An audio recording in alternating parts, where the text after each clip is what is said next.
വചനം 188.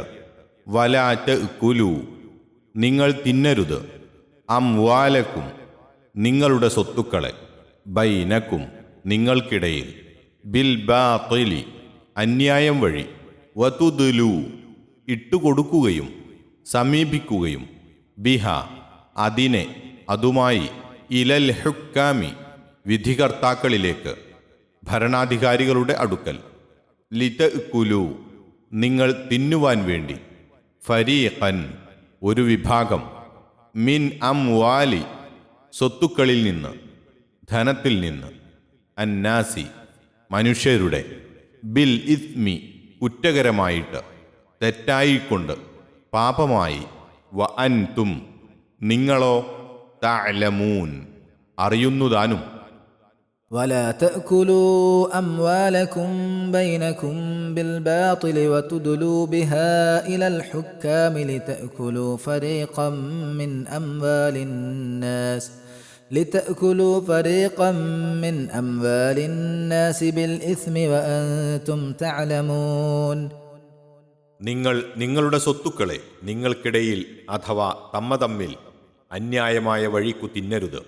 അവയെ വിധികർത്താക്കളിലേക്ക് അഥവാ ഭരണാധികാരികളിലേക്ക് ഇട്ടുകൊടുക്കുകയും അരുത്. മനുഷ്യരുടെ സ്വത്തുക്കളിൽ നിന്ന് ഒരു വിഭാഗത്തെ നിങ്ങൾ അറിഞ്ഞുകൊണ്ട് തന്നെ കുറ്റമായ നിലക്ക് നിങ്ങൾ തിന്നുവാൻ വേണ്ടി. വചനം 188 വിശദീകരണം. സത്യവിശ്വാസികൾ സഹോദരന്മാരും ഒരേ ശരീരത്തിൻ്റെ അവയവങ്ങളെപ്പോലെ വർത്തിക്കേണ്ടവരുമാണല്ലോ. ഇബ്നു ജരീർ റഹ്മത്തുള്ളാഹി അലൈഹി മുതലായവർ ചൂണ്ടിക്കാട്ടിയതുപോലെ അന്യരുടെ ധനം തിന്നരുത് എന്നു പറയാതെ നിങ്ങളുടെ ധനം തിന്നരുത്, ലാ തഅ്കുലു അംവാലക്കും എന്ന് പറഞ്ഞത് അതുകൊണ്ടാകുന്നു.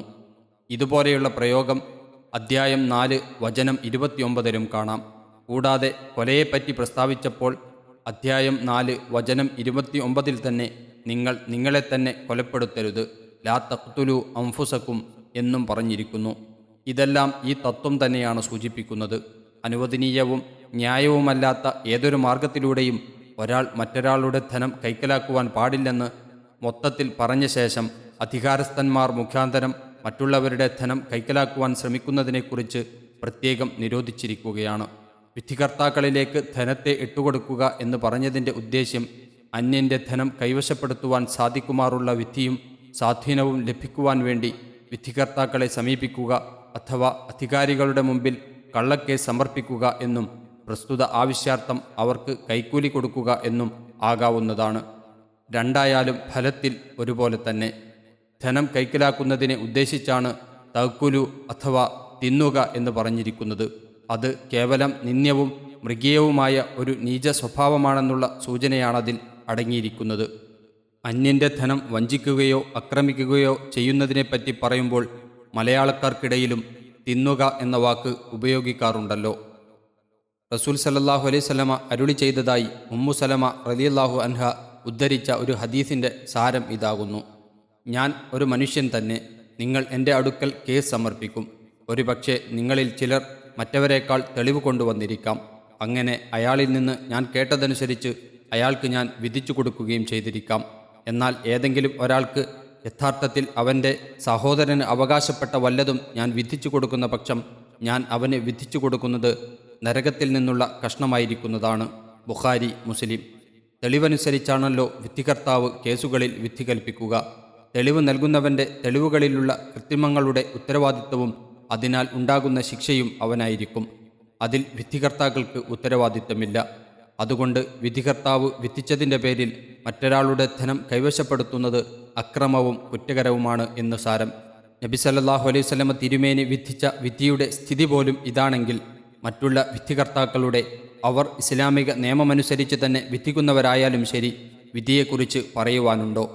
ഇന്നത്തെ കോടതികളെപ്പോലെ തെളിവുകളിലും വിധികളിലുമെല്ലാം തന്നെ ഇസ്ലാമിന് നിരക്കാത്ത നിയമ നടപടികൾ സ്വീകരിച്ചുകൊണ്ടുള്ള വിധികളാകുമ്പോൾ പ്രത്യേകിച്ചും, കോടതികളിൽ നിന്ന് വിധി കിട്ടിയതിൻ്റെ അടിസ്ഥാനത്തിൽ മറ്റൊരാളുടെ വസ്തുക്കൾ അന്യായമായി കൈവശപ്പെടുത്തുന്ന ആളുകൾക്ക് ആ വസ്തുക്കൾ മൂലം ലഭിക്കുന്നത് നരകത്തിലെ തീ കഷ്ണങ്ങളാണെന്ന് അവർ ഓർക്കേണ്ടതാണ്. ഇബ്നു ഉമർ റളിയല്ലാഹു അൻഹു പ്രസ്താവിച്ചിരിക്കുന്നു: കൈക്കൂലി കൊടുക്കുന്നവനെയും കൈക്കൂലി മേടിക്കുന്നവനെയും റസൂൽ സല്ലല്ലാഹു അലൈഹി വസല്ലമ ശപിച്ചിരിക്കുന്നു. അബൂദാവൂദ്, ഇബ്നു മാജ, തിർമിദി. അബൂഹുറൈറ റളിയല്ലാഹു അൻഹുവിൽ നിന്നുള്ള മറ്റൊരു റിവായത്തിൽ കൈക്കൂലി വാങ്ങിക്കൊടുക്കുന്നവനെയും എന്നുകൂടിയുണ്ട്. അഹ്മദ്, ബുഖാരി.